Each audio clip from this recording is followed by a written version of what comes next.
राधे राधे, जय माता की भक्तों।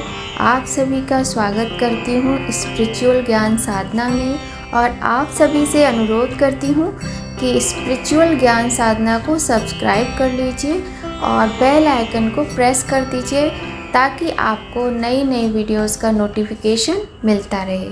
श्री कृष्ण गोविंद हरे मुरारी, हे नाथ नारायण वासुदेवा। श्री कृष्ण गोविंद हरे मुरारी, हे नाथ नारायण वासुदेवा। राधे राधे, जय श्री कृष्णा, जय माता की। कैसे हैं आप सभी लोग? आशा करते हैं सभी लोग बहुत अच्छे होंगे। बताने के लिए कमेंट में जय माता की राधे राधे अवश्य ही लिखिएगा। तो भक्तों, जैसा कि आप सभी जानते हैं, भादों का महीना चल रहा है और भादों के महीने का प्रमुख पर्व श्री कृष्ण भगवान का जन्मोत्सव श्री कृष्ण जन्माष्टमी कल है। तारीख है कल, कितनी तारीख है? कल 26 अगस्त 2024 और दिन है सोमवार का। तो प्रत्येक वर्ष भादों महीने के कृष्ण पक्ष की अष्टमी तिथि को भगवान श्री कृष्ण का जन्मोत्सव मनाया जाता है, जैसा कि हम सभी जानते हैं। श्री कृष्ण जन्माष्टमी एक ऐसा पर्व है जिसमें भगवान श्री कृष्ण को अपनी भक्ति और श्रद्धा से प्रसन्न करना हमारा मुख्य उद्देश्य होता है। और इस दिन हम सुबह से लेके रात के 12 बजे तक अपने भगवान का तरह तरह से भोग लगाते हैं, उनको स्नान करवाते हैं, श्रृंगार करते हैं और रात के 12 बजे तक, जब तक प्रभु का जन्म नहीं हो जाता, यही प्रक्रिया चलती है। तो बहुत ही सुंदर ये त्यौहार है। और यही नहीं, यह त्यौहार केवल श्री कृष्ण जन्माष्टमी पर ही पूर्ण नहीं हो जाता। इसके बाद लड्डू गोपाल की छठी आती है, राधा अष्टमी आती है और ये त्यौहार लगातार कई दिनों तक चलता रहता है। इस त्यौहार की धूम कई दिनों तक रहती है। तो आज की वीडियो में हम आपको जो मुख्य बात है वो बताएंगे प्रभु श्री कृष्ण के भोग के विषय में, कि हमें भगवान के भोग लगाते समय कुछ बातें ऐसी हैं जिनका ध्यान रखना चाहिए और भोग अर्पित करते समय कुछ गलतियों से बचकर हम भगवान को सही तरीके से प्रसन्न कर सकते हैं और उनके आशीर्वाद को प्राप्त कर सकते हैं। तो चलिए प्रारंभ करते हैं आज की बहुत ही महत्वपूर्ण वीडियो। और हाँ, वीडियो प्रारंभ करने से पहले आप सभी से एक निवेदन करना चाहेंगे कि यदि चैनल पर पहली बार आए हैं तो बेल आइकन को प्रेस कर दीजिए और चैनल को सब्सक्राइब कर लीजिए ताकि आपको महत्वपूर्ण वीडियोस का नोटिफिकेशन समय पर मिलता रहे। तो चलिए प्रारंभ करते हैं आज की बहुत ही मुख्य महत्वपूर्ण वीडियो। तो अब हम बात करेंगे कि वे कौन सी गलतियां हैं जिन्हें हमें नहीं करना चाहिए। इतने पावन अवसर पर उन गलतियों को करने से हमें बचना चाहिए। कृष्ण जन्माष्टमी हिंदुओं का बहुत अधिक महत्वपूर्ण पर्व है जिसमें भगवान श्री कृष्ण के जन्म का उत्सव मनाया जाता है। इस दिन भक्तजन उपवास रखते हैं, पूजा करते हैं। रात को 12 बजे भगवान श्री कृष्ण के जन्म के समय विशेष भोग अर्पित करते हैं, लेकिन भोग तैयार करते समय कई ऐसी गलतियां होती हैं जिनसे बचना बहुत ज़रूरी है ताकि भगवान श्री कृष्ण को समर्पित भोग शुद्ध और सही तरीके से अर्पित हो सके। तो चलिए जान लेते हैं कि इस पावन अवसर पर कौन सी गलतियां हमें नहीं करना चाहिए। कृष्ण जन्माष्टमी के भोग में कभी भी लहसुन प्याज का उपयोग ना करें। देखिए, बहुत सारे लोग इस बात को जानते हैं, लेकिन बहुत सारे लोग जानबूझकर नहीं, अनजाने में ये गलती कर बैठते हैं। जैसे कि घर में खाना बनाना नहीं आता है या आपके यहाँ कोई खाना बनाने वाली लगी हुई है, वो खाना बनाने नहीं आई है, तो बाहर से बने हुए भोजन को लाकर ही भोग लगा देते हैं। अब देखिए, घर के बाहर जो भोजन तैयार हो रहा है, हमें नहीं पता है वो किस तरह से बनाया गया है, इसलिए जाने अनजाने में हमसे गलती हो ही जाती है। इसलिए सबसे पहले हम यही बात करेंगे कि हमें कभी भी लहसुन प्याज से बना भोग या फिर बाहर से लाकर कोई भी भोग भगवान को नहीं लगाना चाहिए। आजकल हम देखते हैं ना कि लोग चॉकलेट, बिस्किट, टॉफ़ी हर चीज़ का भोग लगाते हैं, लेकिन भगवान के पूजा पाठ में ये सब चीज़ें नहीं होनी चाहिए, क्योंकि भगवान भगवान है। भगवान के समान कौन है? कोई भी नहीं है। और भगवान के पूजा पाठ में हम शुद्धता और स्वच्छता पवित्रता का पूरा ध्यान रखने की पूरी कोशिश करते हैं। इसलिए हमें इन विशेष बातों का ध्यान रखना चाहिए कि हम घर पर ही कुछ भोग बनाकर भगवान को लगाएं, किंतु बाहर से लेकर ना आए और ना ही प्याज लहसुन का प्रयोग करें। जिस दिन आप भगवान का भोग रसोई में बना रहे हैं उस दिन आप प्याज लहसुन को भी अलग रख दीजिए ताकि वो आपके हाथों में ना आए।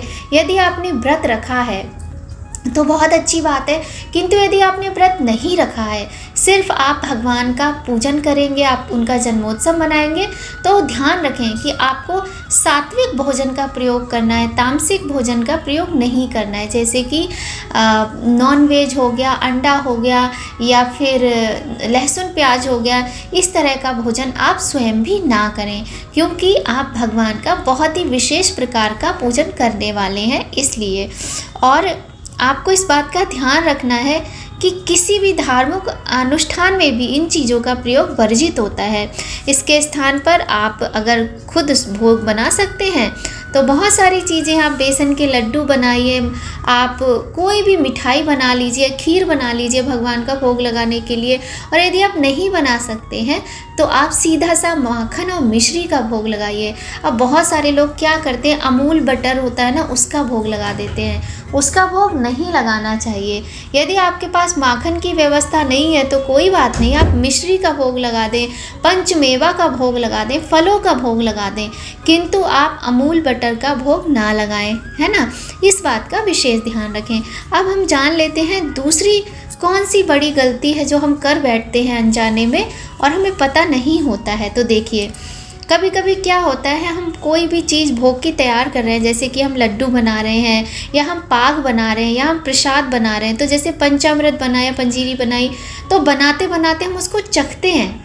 एक तो क्या होता है ना, कई लोगों की ये हैबिट होती है कि वो बनाते बनाते खाने लगते हैं और वो भूल जाते हैं। तो आपको इसीलिए कहा जाता है अच्छी आदतें हमेशा मतलब अच्छी रहती हैं और आपके काम आती हैं। जैसे कुछ लोगों की आदत होती है ना कि भोजन बना रहे हैं, बनाते बनाते उसमें से खाते जाते हैं। मैंने कई लोगों को देखा है, इसमें कोई मतलब ऐसा नहीं मैं किसी की बुराई कर रही हूँ, बहुत सारे लोगों को मैंने देखा है। तो भगवान का भोग बनाते समय आपको ये गलती नहीं करनी है, ना ही आपको मीठा चखना है, ना ही आपको खट्टा चखना है। जो भी भोग आप बनाएं, चाहे रात को भोजन बनाएं भगवान के लिए, पूड़ी सब्जी वगैरह, या आप भगवान का प्रसाद बनाएं या कोई पाग बनाएं, उसको चखना नहीं है, बस भगवान का नाम लेकर बनाइए। वह वैसे ही बहुत स्वादिष्ट बनेगा और जैसा भी बनेगा प्रभु स्वीकार करेंगे, क्योंकि उसमें आपका प्रेम होगा और प्रभु सदा ही भाव के भूखे होते हैं। तो भोजन को आपको कभी भी चखना नहीं होता है बनाते समय, इस बात का विशेष ध्यान रखें और बिना चखे ही आप भोग तैयार करें और भगवान को अर्पित करें। तीसरी बात, कृष्ण जन्माष्टमी के भोग के लिए सदैव ताजे और शुद्ध सामग्रियों का ही प्रयोग करें। बासी अशुद्ध सामग्री से बने भोग को भगवान को अर्पित करना अनुचित माना जाता है।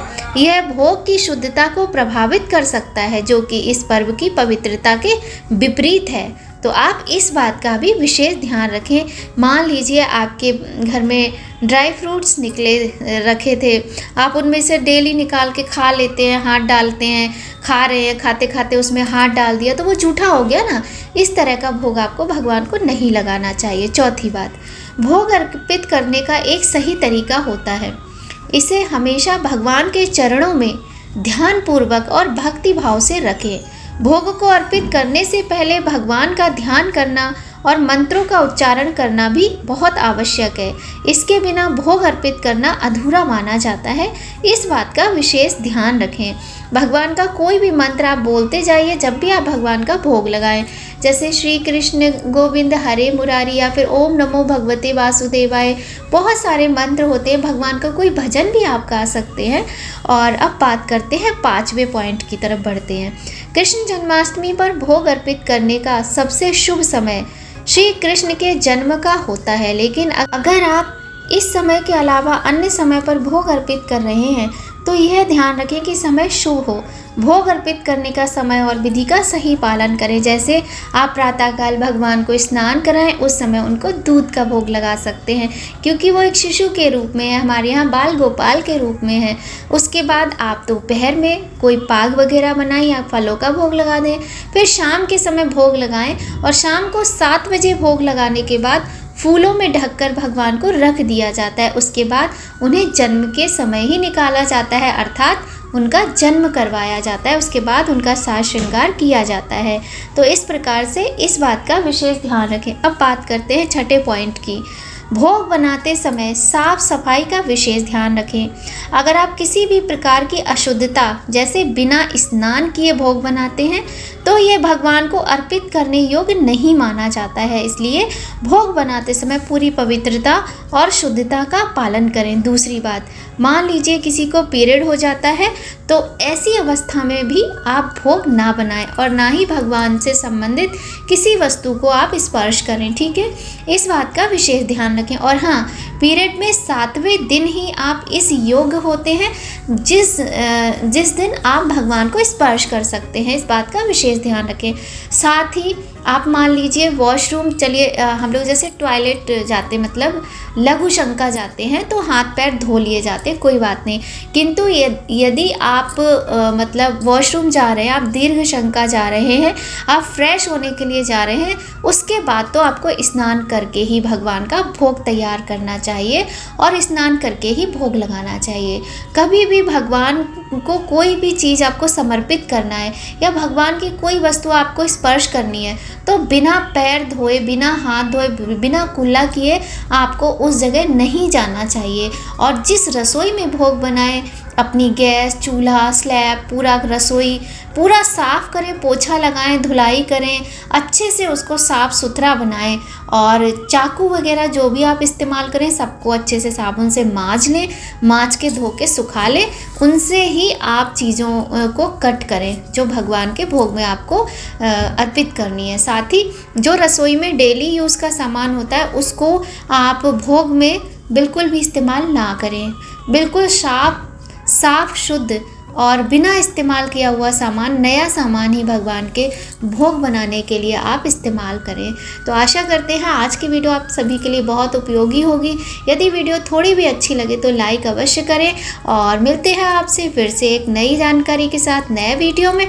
तब तक सभी लोग खूब खुश रहिए, स्वस्थ रहिए, प्रसन्न रहिए, अपना और अपने अपनों का ख्याल रखिए। जय माता की, राधे राधे। आप सभी लोगों को भगवान श्री कृष्ण के जन्मोत्सव की हार्दिक शुभकामनाएं।